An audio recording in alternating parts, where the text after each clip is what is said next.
Hello everyone, this is Cybriyamu again. This is my third day of homelessness. So yesterday I had a bit of a mishap. So my shelter, I was working late. I was working until 8 p.m. and I was going to be back at like 9:30 p.m. And so I had to tell them that I was going to be late, and they said that's fine, just tell us your name, your bed number, and why you're going to be late. That's all you need to tell us. But unfortunately, what ended up happening is I bussed to the shelter after work and all the doors were locked. I couldn't find a way in. So at first I tried to sleep outside under a security camera for some safety, but A, it was snowing and my feet were numb, and B, there were some guys near me who were being a little bit suspicious, and I just figured I have to swallow my pride at this point, so I called my ex and he gave me a place to sleep for the night. I'm going to contact the shelter. I'm going to ask what the hell happened, because that's not right. That if they were going to lock the doors, they should have at the very least told me how to get in, because I couldn't. But anyway, that's not the topic of today's video. Today's video is about schizotypy as neurodivergence. So nowadays, the way we think of neurodivergence is a way in which the person's brain works differently. This is usually associated with conditions like autism and ADHD. I argue that it should be extended to many other mental conditions. And not all of those conditions are necessarily disorders. I can understand why autism and ADHD are uniquely considered neurotypical. It's because unlike most mental disorders, they start from childhood. Generally, it is considered that a person is born with autism or ADHD, whereas with disorders like schizophrenia or bipolar disorder, it typically onsets in your late teens to early adulthood. So I can understand why people would say that it's not neurodivergence. And I would even argue that not all people with schizophrenia are neurodivergent. Because I'm going to use that definition, the commonly accepted definition of neurodivergence. I don't see the point in changing definitions here. Because some people with schizophrenia truly do not have any psychotic or schizotypal symptoms until they have their first psychotic episode. And then sometimes even after that, they only ever present those symptoms when they are in acute psychosis. However, those sorts of people are not what I'm referring to when I say people with high schizotypy or schizotypals. And for the record, when I say schizotypals, I don't mean just people with schizotypal personality disorder, although I would say that everybody with schizotypal personality disorder has high schizotypy, obviously. But I'm referring to the personality trait, which refers to things like magical thinking, eccentric behavior, odd dress, odd ways of speaking, paranoia, introversion. It's not really introversion, it's more extreme. Apathy, difficulty with showing emotions on your face or in your tone, or showing them inappropriately, like laughing when something sad happens. All of those are traits associated with schizotypy. But they're generally divided into three main categories: positive schizotypy, disorganized schizotypy, and negative schizotypy. Now, positive schizotypy is what most people think of when they think schizo. Well, unless, of course, they have those ideas that it's DID, which, well, I'm not even going to get into that. Assuming that a person has some basic knowledge of schizophrenia, positive symptoms is generally what they think of when they think psychosis. Positive symptoms in schizophrenia include things like hallucinations and delusions. In people with high schizotypy, this can also just present as magical thinking. For example, believing in telepathy or, numerology. It can include paranoia, feeling like you can't trust anybody or that somebody is watching you. It can include having visual distortions where, for example, you might see orbs in your vision. That's what I have a lot. I see orbs in my sight, like white or rainbow orbs.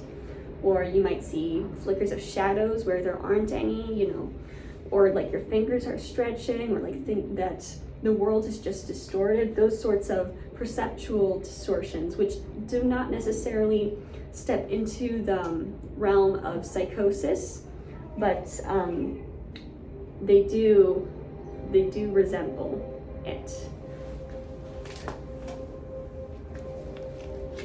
Sorry, I just had to reactivate the light there. Now let's get into disorganized schizotypy. This includes disorganized speech and thinking and behavior. So, disorganized speech in schizophrenia, this can present as word salad, where a person is just speaking absolute nonsense, just completely unrelated words stringed together in a sentence. In people with high schizotypy, it can present as, for example, rambling, not being able to hold a line of thought, always going off topic, or never really reaching the conclusion that they were intentionally intending to. Disorganized behavior can be stuff like repetitively doing actions for no particular reason, or just wandering around in circles, for example, just doing things that don't quite make sense. And I think that gives you a general overview of what disorganized schizotypy is. Basically, it's doing things that don't make much sense to yourself or to others. And then there's negative schizotypy, which resembles the negative symptoms of schizophrenia. Well, it basically is, but it's less pronounced generally in people with high schizotypy as opposed to people with schizophrenia. Negative schizotypy includes things like social withdrawal, not being very social, not having many friends, struggling to show emotions on your face or your tone, apathy, not really caring about anything, and basically just it takes away from your experience as a human being. Where positive symptoms, you are basically a person and then you have traits on top of that. Negative schizotypy is like you're a person, but some of the traits are taken out, is the best way I can describe that. And disorganized schizotypy is just its own category. It doesn't really have a clear place in this metaphor. So now that I have the types of schizotypy defined, I would like to argue why I think high schizotypy should be considered a form of neurodivergence. I'm going to speak from personal experience. My diagnosis is unspecified psychotic disorder. If I were to see a psychiatrist again, like now, I would guess that they would probably diagnose me with schizophrenia. But I have always had high schizotypy. When I was a child, I had supernatural experiences. When I would wake up, I would see spirits sometimes, or I would hallucinate other things. I would believe in some really odd stuff, and I was attracted to very bizarre interests. It runs in my family, I think. My mother and my grandmother both believe that they have psychic abilities. And for example, my mother, she is very spiritual, she reads tarot and palmistry and all that other stuff. It's like an obsession for her. She's very in tune with the spiritual world, and I think that's a trait that's very common among schizotypals. And I faced some issues due to those traits, I learned not to tell people about my experiences or my beliefs because they would call me crazy. They would say I need to be medicated. They would say I need to see a counselor. They would say that I am insane. And it wasn't even actual psychosis back then, which tells you all you need to know really about how schizophrenics are treated by our society. But here's the thing. The argument that many people use to justify their mistreatment of schizotypals is that their beliefs oppose reality. Well, first of all, I have an issue with the idea that you have to believe everything scientific. I feel like that's its own cult. But the other issue I have with that, the main issue, is that how can you prove science with science? You know, you can say that you should follow the scientific method, but can the scientific method prove to you that you should use the scientific method? When you say true, what does true mean? False, what does false mean? How do we know that there is even an objective reality at all? How do we know for sure that two contradictory facts cannot be true at once? You can say in logic that it's not possible, but how do you prove logic with logic is the question I'm asking. You know, and of all the people that I have asked, I have never received a satisfactory answer to this question. Personally, I believe that the laws of physics and the laws of logic are extremely permeable. I believe that they are actually just our way of surviving in this world, you know, by the world following these principles, we can survive best. I don't know if it's a very good way to phrase it, but basically, I believe that the world is illogical. I don't believe that it is perfectly structured. Perfect in the sense of, you know, perfectly rational. Or if it is, it's a logic that we cannot understand and could not ever hope to. So I don't think that logic is the highest thing in the world. I really don't. Not our logic, at the very least. So that helps me in reconciling the cognitive dissonance that some people have with believing in things like being able to see spirits, being able to communicate with spirits, believing in a collective consciousness, believing in demons, believing that all objects are sentient, panpsychism. All of those things don't cause cognitive dissonance in me because I have come up with a philosophy to explain them away. And I think that's a unique strength of many people with high schizotypy. For example, they can be a lot more creative. I remember seeing a lot of studies that say that positive schizotypy is correlated with higher divergent creativity. I also have read up on it, and people with high schizotypy tend to be more reflective, you know, and that can probably be explained by the fact that high schizotypy tends to dissolve ego boundaries, meaning that your sense of self versus the world is blurred, for example, and this explains many things. For example, magical thinking, believing that if you hope for something hard enough, it will happen, because you don't see the way many others think, that your thoughts are disconnected from the outside world. For me, my thoughts are constantly bouncing around and interacting with everything around me. For example, if I see a doll, I can communicate with it in my head. I hear its voice, not as an external hallucination, but rather as a very strong thought. There is a formal name for this, and it's called an internal hallucination.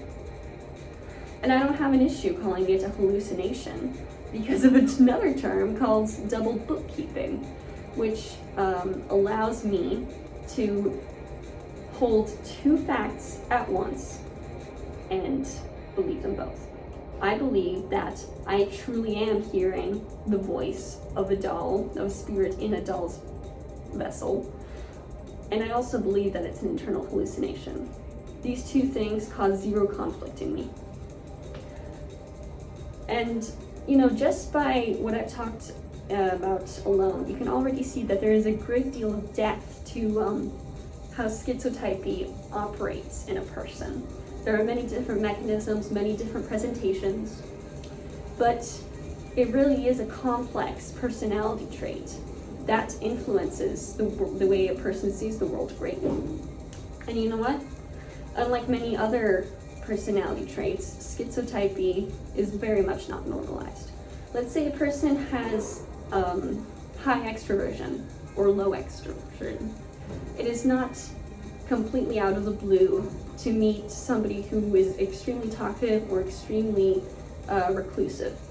A person who's extremely reclusive might certainly be judged for it, but they're not generally called insane and told to medicate themselves, if you see what I mean. So I believe that people with high schizotypy should be treated with more compassion, and that, sorry. God damn it.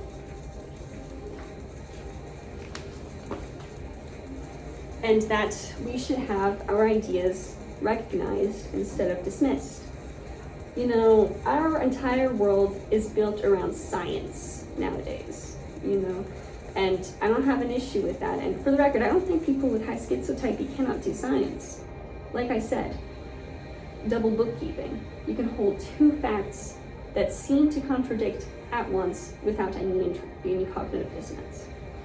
I can acknowledge the laws of physics and the laws of reality, but also believe that they are permeable.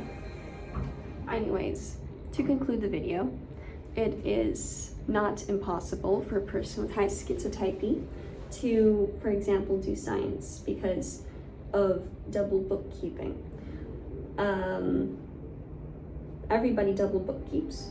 It just so happens that people with high schizotypy tend to do it more to avoid the cognitive dissonance of their ideas that follow reality and allow them to function in an everyday context, and their ideas that may go beyond our observable reality or testable reality. For example, I myself am a science major, field of science, you know? So it's definitely not impossible. However, I would say that people with high schizotypy are very often found in art and philosophy. Two prominent philosophies that I can think of that incorporate schizotypy as a central theme are schizoanalysis, which was coined by Gilles Deleuze and Felix Guattari, and accelerationism, which was coined by Nick Land. Both use a very chaotic and poetic style of writing. Both talk about very abstract and seemingly bizarre ideas. For example, Nick Land's time-traveling AI god. And both deal with schizophrenia as a central theme. I think if you want to experience schizotypal philosophy, Anti-Oedipus and Thing Phenomena are two books that you should really read, and I plan to make videos on both of those. Some art I can think of is the anime serial Experiments Lain, where a young girl explores the nature of reality and the internet and the intersection of the two, and explores her identity and fragmented consciousness and all sorts of things. It's a very surreal trip, but I loved it. And lastly, I would just like to say that people should be more open to having their ideas challenged.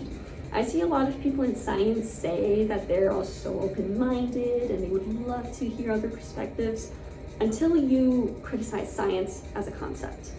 Then they have an issue. Then they are offended. Oh no, you've insulted something very close to me.